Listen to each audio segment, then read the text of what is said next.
Hey guys, welcome back to TechMan. Today, let me show you how to leave a review on VR games. To leave a review on VR games, whether it's on Steam VR, PlayStation VR, or MetaQuest, you generally need to own or have played the game first before the review option becomes available. For example, on the MetaQuest store, you can open the store app, search for VR game you own, and scroll down to the reviews section on the game's page.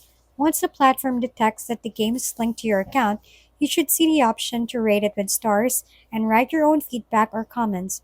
The same idea applies to most other VR platforms, since reviews are usually limited to verified players to prevent spam or fake ratings. On Steam VR, you normally need some recorded playtime before a review can be submitted. While on PlayStation VR, the review section is connected to your PlayStation account and purchase titles.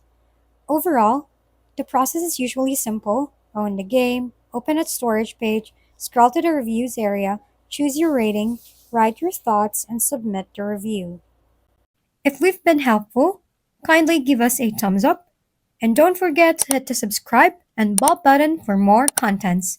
For any questions and suggestions, comment down below.